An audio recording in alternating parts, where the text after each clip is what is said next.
Morning and welcome back off-grid in Central Portugal to the Wildlands. And in tonight's episode we're going to take an autumnal tour of our off-grid wildland. And it's hard to believe what lives on our land, and we're going to show you tonight exactly what we have roaming about at night. So enjoy tonight's episode, and here's what's coming up later.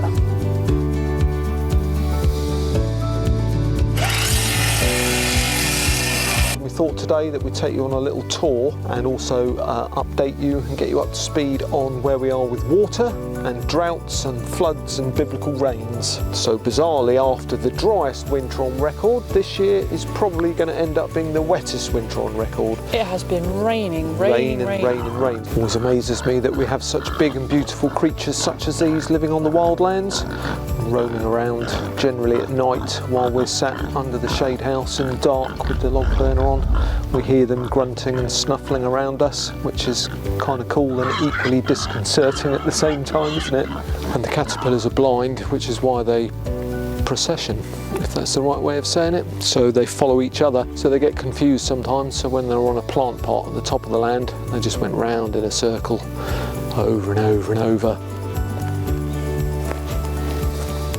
There's so many mosses here, it's absolutely gorgeous. All different types, and little tiny sedums, and a baby pine tree, and some grasses, a little mushroom, like its own teeny tiny world. Absolutely stunning. Look at these little teeny tiny sedums.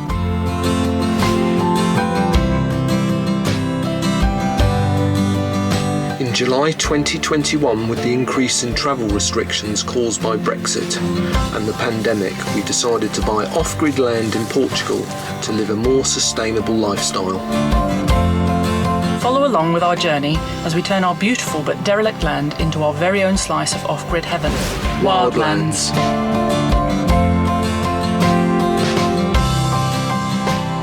But first, another off-grid chore. We've got to put all our new logs away that we had delivered last night to keep us warm and toasty for the next couple of months. It's about 2 months worth of logs here, but they're all on the drive. I'm going to move them over there to the log store, which is a tedious job. And then some of them are too big, so we have to chop them in half or maybe even into 4. So let's get this wood put away.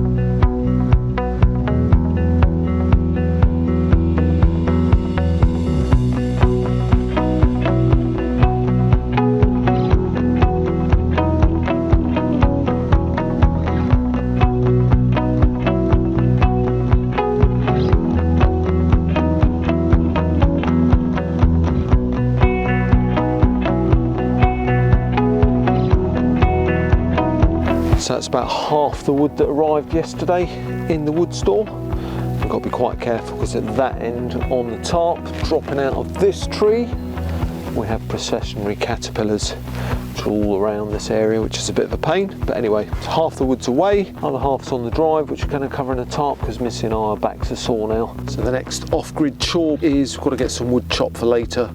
Wood chopping is something we have to do every day in the winter and spring before the sun comes out later in the summer and keeps us warm. So we get wood delivered that some of it is fine for the burner, but pieces like this, you can see it's quite wide, so it needs to be cut in half or cut this way. So I have to do that every day as well. Sometimes Missy does it, but it's another off-grid chore.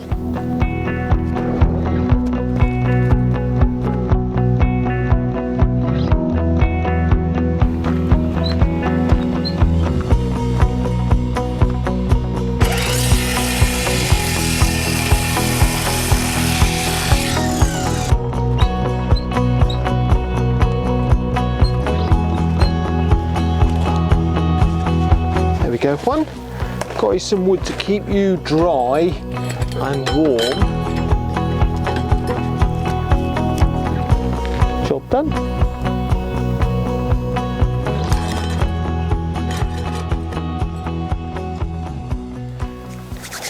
Morning, so it's another day on the Wildlands, and we thought today that we'd take you on a little tour and also update you and get you up to speed on where we are with water and droughts and floods and biblical rains. So you remember before Christmas we had a video with Digger Dave, and Digger Dave, who's a great friend of ours, came round and dug us a massive reservoir or pond that we showed you before. So we'll have a quick look at that now. The idea being is that last summer, which was the hottest summer on record for Portugal, with crazy temperatures averaging of 40 to 44 degrees for around 4 months, wasn't it? 3 solid months, Yeah. a month of sort of in-betweenies. Yeah. So last year, just to backtrack, we had the driest winter on record followed by the hottest summer on record. Yes, last winter it was gorgeous weather. Most of the days were sunny, clear skies, so you had hard frosts at night, but it was beautiful in the daytime. We got loads of work done, didn't we? We did. And this year's completely opposite. So we presumed that as last year was our first autumn, winter and spring here, we presumed that was normal weather for Portugal, didn't we? Yep.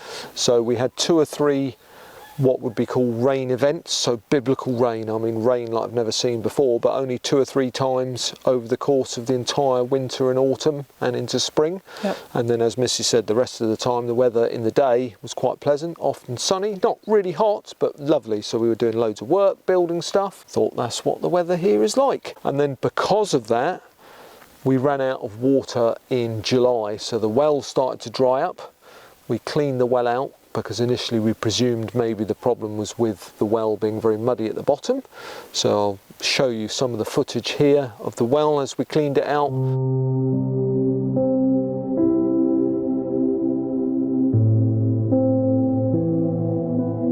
We took about half a metre's worth of gunk out of the bottom, just thick mud and clay and decaying plant matter and so on. So that will have helped. There's an extra half a metre's worth of water storage in there, but it did not solve the problem. It was just the water table underneath the well had just dropped. So then because of that, the well dried up and we had no water from the well for 4 months. Now part of that was in November and it had rained, and it had rained quite a lot, but because the well and the water table was so reduced after the drought, the well didn't fill up until well into the end of November, beginning of December, wasn't it? That's right, yep. So that would mean for us wanting to be self-sustainable in our garden and our fruit forest and so on, we really can't be doing without 4 months of the year where potentially we could have no water. Of course this year it's completely different. So bizarrely, after the driest winter on record, this year is probably going to end up being the wettest winter on record. It has been raining.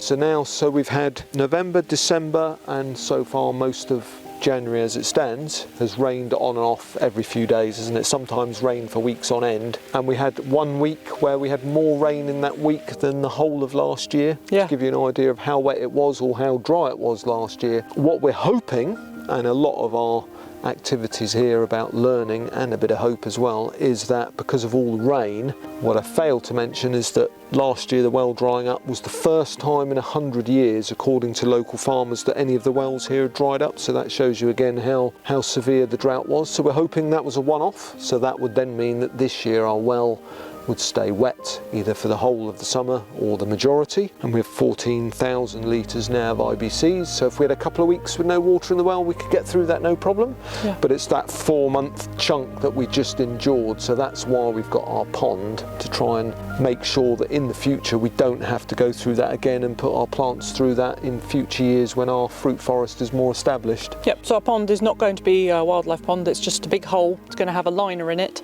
and we're going to fill it with water either from rainfall, but we're going to fill it from our well, the same way we fill our IBCs from the well, and then it will just sit there waiting until the well dries up, and then it's ready to be used. So you might be thinking, why haven't we done that already with all the rain? We could have probably collected almost all the water to fill that up, because it has been a lot of rainfall. Yeah, probably would have. And the reason is that we've had a quote for the liner for it, and it's around €1,600, which Ouch. we don't have. No. So it's kind of one of those catch-22s. We've got to have water. We've got to have a liner in the reservoir pond to have water, but we just don't have the money for that right now. So it's just as it is. So we were considering GoFunding it, weren't we? So without further ado, with all my waffling, we're going to take you down the land and show you how green it is after the rain in the winter. It almost feels like spring. There's lots of flowers coming up. There are some flowers starting to come. They're always early here in Portugal. It's been beautiful, and there's grass and the moss is green. It's really lovely, even if it is a little bit chilly. it is very chilly. And with all the rainfall, also wanted to show you how the well is now looking. And last time we went down, the stream was pretty dry, so I want to show you the stream and see if that is running. So come down the land, we'll show you what we find on the way, and we'll see how the well and the stream are doing.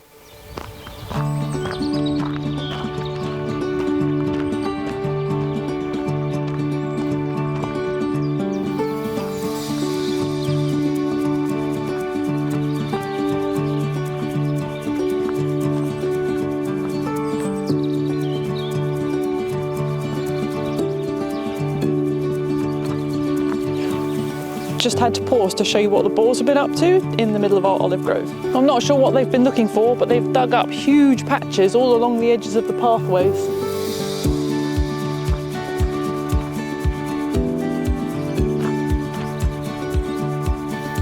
Wow, and they've been digging here again.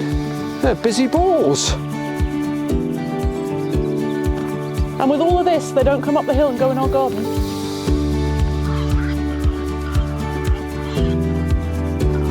It amazes me that we have such big and beautiful creatures such as these living on the wildlands, roaming around generally at night while we're sat under the shade house in the dark with the log burner on. We hear them grunting and snuffling around us, which is kind of cool and equally disconcerting at the same time, isn't it? Yeah.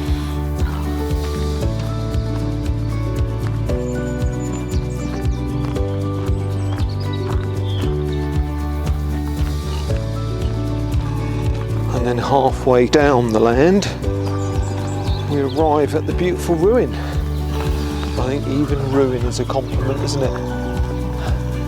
It is beautiful there. It is.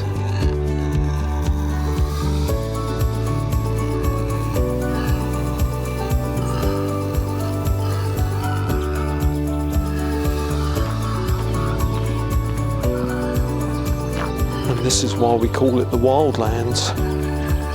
It is very wild.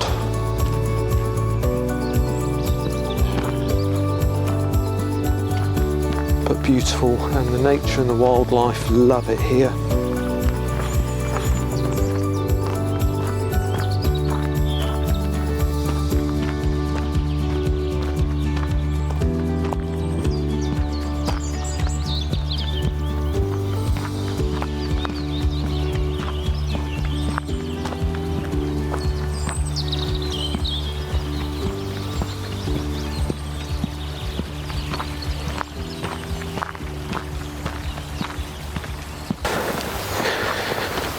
And here we are at the well.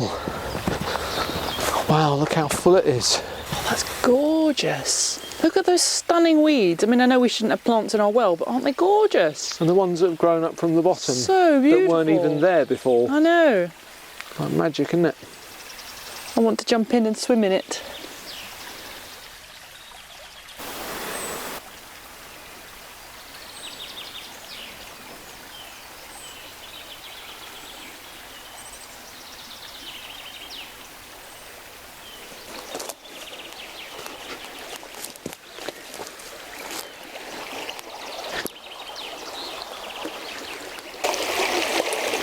The stream is looking very, very full. It makes such a fabulous noise.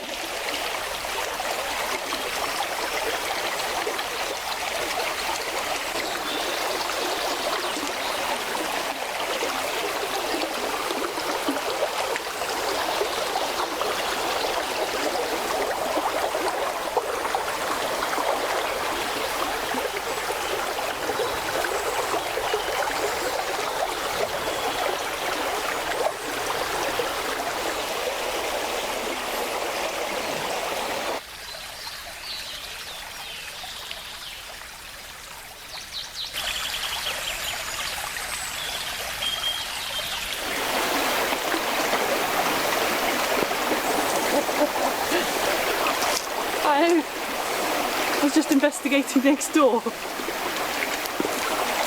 Lots of piggy tracks. Yeah, I could see them. And I think last time we brought you down here, it was probably full of all green bracken. And you can see it's all died back now. And if you go right as far as you can see, so you've got the tree here with lots of new catkins and shoots on it. So past there, this bit here, That's our border, so it's quite a substantial piece of ground. I've said that before, lovely and flat, very, very fertile as well. We need to get a plough down here to plough up the bracken though.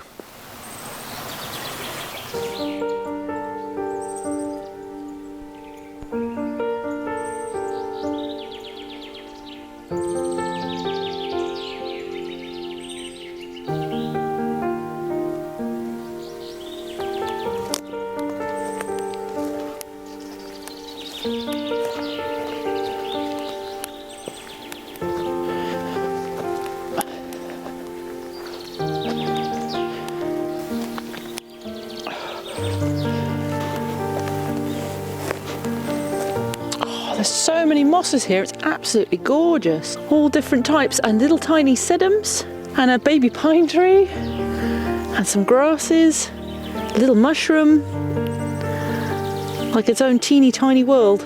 Absolutely stunning. Look at these little teeny tiny sedums. And look, that's a baby pine tree in it there. Yeah. And some star moss here. Yeah, and navelwort, pennywort.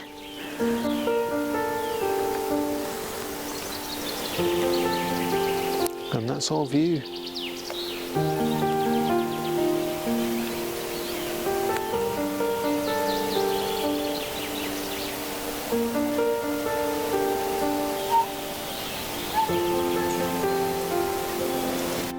So you remember early in the video, sorry to show you my beautiful face so close up. Earlier in the video we had processionary caterpillars in our log store coming off the pine there. So I thought I'd show you one of the nests. But they weave a kind of silk nest and the caterpillars are blind, which is why they procession, if that's the right way of saying it. So they follow each other, so they get confused sometimes. So when they're on a plant pot at the top of the land, they just went round in a circle over and over and over. But normally they come down the tree and then they bury themselves in a hole and then they emerge as moths later in the year, ready to repeat the cycle over and over. So those of you that are not in Portugal or holiday anywhere in the Mediterranean, other countries in the world, these caterpillars are quite irritating and quite dangerous. They have fur or spiky furriness on the caterpillar. When the caterpillar gets stressed, it expels the fur, or if they get in the wind, it expels some of it. And if you breathe them in, it's very dangerous for your respiratory system, and especially dangerous for dogs and cats and other animals who might eat them or pick them up. You can Google online, there's many examples of dogs that have lost their tongues and various other parts. Not very nice. However, if you speak to a Portuguese farmer, they're not overly worried by them. It's usually only immigrants such as ourselves that get very worried about them. The reason for that is in rural places like these, we've mentioned this last year, a lot of the birds that live here, the tits, coal tits and blue tits and great tits, they eat them along with many other birds, and some bats eat them as well. So last year we had a good example where we had a procession right outside the van, and within half an hour the whole lot had been eaten by birds and there was just a couple of dead ones left on the floor. So you do need to be wary. We do still walk the dogs this year, but we walk with a sort of wary eye, keeping our eyes open. So it's something to be aware of, and yet something else to get used to when you're living in a country other than the UK. So you can see there's another nest top of that one. This pine has been killed, and that will most likely have been killed by processionary caterpillars because they eat the pine needles, and on smaller trees they eat so many sometimes that the tree can't survive. And you can see another nest on the tree there. They're basically everywhere. Only solution is either to put up with them and manage them appropriately, like I said earlier, or you can chop all your pines down, minimise the risk. But as you can see, our borders here on neighbouring land which is derelict is full of pines, so even if we chopped all these down, we would still get them from those. So we tend to just ignore them, let nature get on with it, let the birds and bats take care of them, and just be wary and careful. That's all you need to do really. And you can see Missy in the distance there. She's just collecting some eucalyptus bark, as it's wonderful for starting the log burner. And I'm not a great fan of eucalyptus per se because they are a great fire risk. They're invasive, not native to Portugal, grown in great swathes and plantations the further north you go, mainly to make toilet paper. A very big fire risk. We've only got one on the land. We were going to chop it down, but it is beautiful and it smells gorgeous. It's right in the middle of the land. not surrounded by any other real trees, so for now we've left it, and it's a great source of fire starters